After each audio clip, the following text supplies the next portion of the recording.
Right, okay, I'm going to show you how to make steak tartare.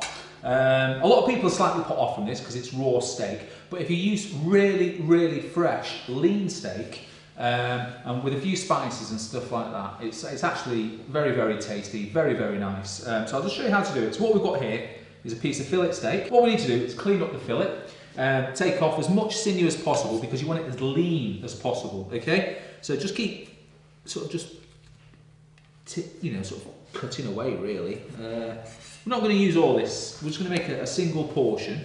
So what I'm going to do is just take this little bit here, that bit there we'll save for a later batch. You can see there's a little bit of sinew underneath, so we're just going to remove that as well. Like so. Just using the point of the knife, that's all it needs to be, more controllable. Okay, that looks pretty good. So what I'm going to do now is just slice it, probably about, what's that there? About 1/2 centimetre in thickness. And then what I'm going to do is finely chop it. I actually find using a knife, a sharp knife particularly in this case, a lot better than using a food processor. I think you get a better texture from it. If you use a food processor, it almost makes it like a burger. And it's not a burger, this is a good quality piece of beef, so you want to sort of taste a little bit of the texture of it. So what we do, sort of just flatten it out a little bit, and then slice it as thin as you can get it into little strips, and then chop across as thin as, sort of small dice, as thin as you can get it, keeping your fingers well out of the way. So you get these little tiny pieces of steak, okay? That's not quite finished there yet, so what I'm going to do is just continue doing this. So you always lead, as we said before, with that finger. And use that as a guide. See how it's all, can you see that there? Yeah. It's how my bottom knuckle is always against the knife. And that's very important. And keep your other bell ringers out of the way. That's fingers. Okay, so we'll just do a little bit more. Like I say, we're making a portion here. So we'll just strip this little bit as well. And I'm just going to do another one. Rather than doing them as little tiny pieces, I can sort of do the whole thing. Like that. So just, the nice rocking action. I'll do it slow motion on this next one here. The tip of the knife, when I chop like that, never leaves the board. It's a rocking motion, but the tip will never leave the board. Watch. If I come more side on, will that help?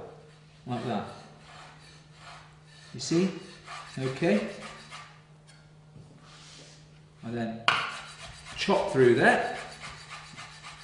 Right. Now, you can make this as coarse or as fine as you want. So I'm going to make this one a little bit finer than what I've got there. So what we do, sort of flatten the steak out a little bit, knife on the board, fingers on the top there. Again, the tip of the knife is going to be on the board and it's just an up and down rocking motion, okay? So just through the steak, like that. And that's what we're after. Trying to get it as fine as possible, but we still want to maintain some of the texture in that steak.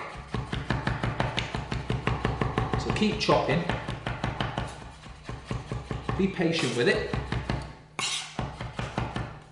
And that's what we're after. Just clean your knife off. Just be careful when you do that. Okay, so we've got some nice little pieces of steak in there, right? So, obviously on its own, it's probably not going to taste very nice. So we need to flavour it, okay? So what we're going to do, just take some of the steak, pop it into a nice mixing bowl. Now we're going to flavour it up, okay? Right, so what I've got here is a gherkin. So we're going to slice the gherkin in half, and then we're going to finely chop it again, okay? So just using the tip of the knife into nice little strips again, like so. And then chop through there, so you get nice little tiny pieces. Don't worry if they're not all uniformed, we're going to come back to that in a moment. So we've got a bit of gherkin in there. Now I also want to add a few capers, okay? Probably a few more, there, no, maybe too many, there, about that. About 15 or so capers. And again, just break them up with your knife. With that lead finger, just gently crush them. I'm not going haphazard on it. I'm not bashing the knife around, that's not what you want, okay? And then we also want to add a little bit of shallot. So what we need to do with that is just finely chop that. So what we do with the shallot, don't cut all the way to the end. A bit like when we chopped the onion before, okay? So just do little slices, but a little bit finer now than the onion. A couple of little slits through here. Perfect. And then slice downwards. So you get really, really nice fine pieces of shallots. Okay. What I'm going to do now is just run my knife, a bit like what we did on the steak then, over all this. Get it as fine as you can possibly get it. Whether I actually need to use all this, I don't know just yet. All to do with taste, okay? So let's just keep chopping there. Get it as fine as you can possibly get it. Let the knife do the work. There we go. Look at that. Perfectly chopped. Okay, right. I'm going to add half of it into my diced steak. Now, I'm going to give it a little kick now. So, for that little kick, I use Tabasco. Okay, just a few dashes of Tabasco. That'll probably do. It's all to do with taste, you know, we'll taste a little bit, and then we can add a little bit more. Worcester sauce, a few little splashes of that. And a little Dijon mustard, okay? What's that about? Half a teaspoon or so. A little bit of salt. Now when you make this, you can't really make this in advance.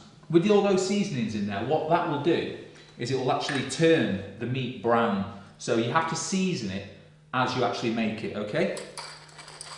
A little bit of black pepper in there. And then just simply mix all those ingredients up, making sure it's all really nicely combined. You can smell those flavours. If you had smell-o-vision, you'd be able to smell it, but you haven't got that. And then what we do is you want to taste it. So I'm just going to taste a little bit. It's got a really nice texture to it. Taste the mustard. I think we'll probably add a bit more of the gherkin through it. And a bit more Tabasco. And that will probably do us. So let's just mix all that up again.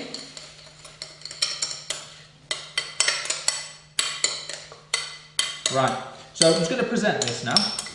So, what we've got here, a couple of chives there for garnish. I've just got a little chef ring there, okay?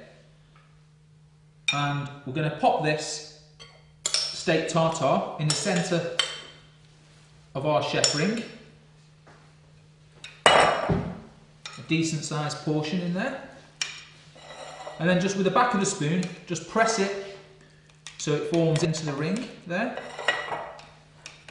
So when you take the ring off, you're left with a nice perfect circle.